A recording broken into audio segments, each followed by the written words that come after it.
Hello，大家好，我係 Driver Sir。相信有唔少英國嘅香港家長都有同一個問題，就係點解我嘅小朋友返咗英國小學讀書之後，好似越嚟越冇手尾嘅？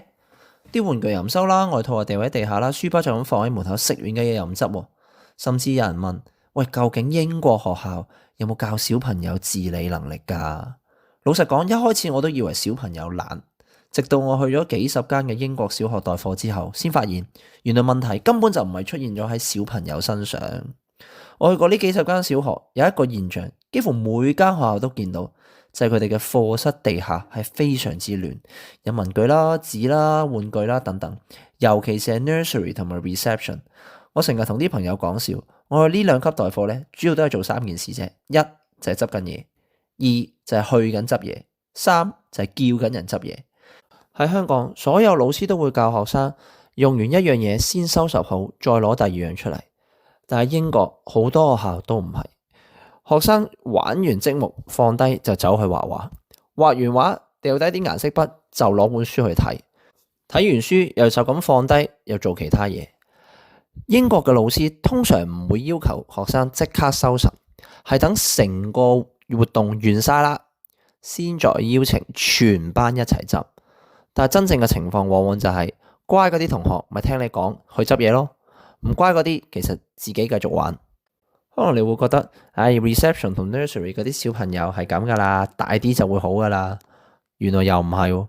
我去 Year 5或者 Year 6嘅課室上堂，一樣地下滿布雜物，白板筆啦、顏色筆啦、擦膠啦、鉛筆啦、工作紙，樣樣都有。最神奇嘅係，明明有支筆跌咗喺個學生嘅腳邊，佢都唔會彎低身去執㗎喎，反而會走去隔離位攞人支筆啊，或者直接借人支筆用。地下嗰支筆就繼續留喺度。更令我意外嘅就係英國老師同埋嗰啲 TA 經過好多時都唔會特別執起，大家照樣咁樣跨過，甚至踩過啲工作紙，都覺得完全冇問題。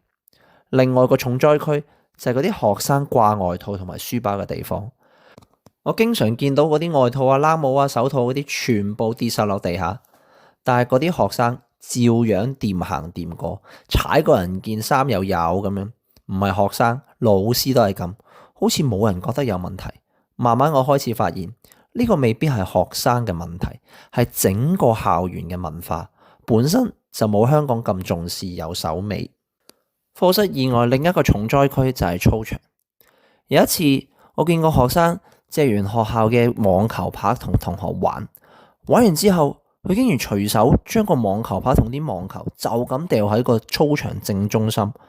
我第一時間諗，唔係佢冇手尾嘅問題，係如果有其他學生跑嚟跑去唔小心踩中嗰個球拍跣低咗，咁點算呢？更加令我意外嘅係附近當值嘅老師完全冇反應，冇諗過執，亦都冇諗過話個學生。最後我終於忍唔住啦，自己行過去執走。呢件事唔係個別例子，好多學校我都見過。去到呢度，我開始發現原因其實可能有2個。第一，英國學校普遍真係冇香港咁重視即時收拾呢一個習慣。第二就係文化差異，香港人尤其是亞洲嘅家長，其實普遍都覺得地下係污糟嘅，外套跌咗落地下一定叫小朋友即刻執翻起身。如果有啲書包啊、圖書放咗喺地下好多家長都會即刻制止。但係英國係唔同嘅，老師同埋小朋友甚至成年人都好自然都會將啲書包、外套、教材咁樣放喺地下。上堂就坐地氈，圖書筆盒嗰啲就照放喺身邊，對佢哋嚟講係正常不過。所以我唔係話英國人唔愛整潔，而係佢哋覺得地面只係另一個擺放物件嘅地方，只要乾淨，放喺地下唔代表亂，更加唔代表污糟。所以小朋友返到屋企一除外套放喺地下，未必係故意，係因為個學校每日都咁做。但作為家長，當然唔會接受自己嘅仔女喺屋企都係咁啦。於是每一日小朋友一返到屋企就第一時間要提佢掛翻屋企外套啊，收拾好個書包啊，自己去執玩具啊，收碗筷啊。結果變成我講一句佢就做一句，我唔講佢就唔做。原來我一直訓練緊佢等人提醒，而唔係主動負責執拾自己嘅嘢。為咗改變呢一個問題，我就同我個大女設計咗一個獎罰嘅機制。首先我就幫佢整理咗一張 checklist，由起身開始，刷牙食早餐放學，直至去到瞓覺，羅列晒我想佢執拾嘅每一樣嘢，嗰度可能大概講緊10幾項啦。於是每一日我就有2次嘅提醒，第3次做漏我就扣佢1磅。如果1星期完全冇扣過錢，咁就有5磅嘅獎勵。就係咁，佢開始自己檢查，自己提醒自己，開始主動問我有冇做漏嘢呢？咁樣。不過我覺得整個方法最重要嘅地方唔係嗰5磅，而係我刻意設計令佢一開始覺得好容易成功。點解要咁做？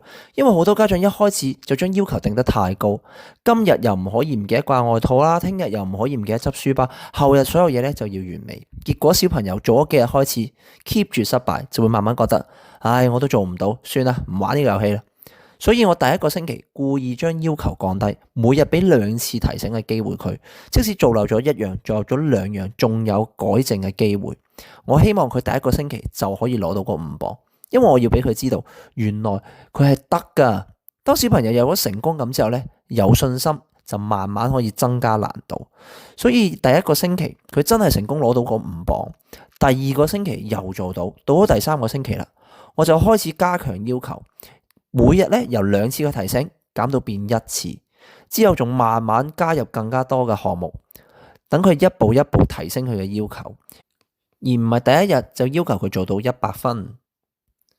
好多家長以為只要不斷提醒，小朋友就自己學識，但我反而覺得真正令小朋友養成習慣嘅係一次又一次成功嘅經驗。當佢相信自己做得到，自自然然就更主動會去做。除此之外，我同個女嘅關係都改變咗。由以前一提醒佢，佢就覺得唔耐煩，覺得我喺度話緊佢。到依家，我提醒佢，佢反而會多謝我提醒佢，因為佢覺得我唔係真係想罰佢，係想幫佢成功。我由一個監工變成佢嘅隊友，慢慢我提醒嘅次數越嚟越少，反而仲建立咗我同佢嘅關係。我當然唔係話批評英國嘅教育，每個地方都有唔同嘅教育理念。香港更加重視紀律同責任感，冇話邊邊啱邊邊錯。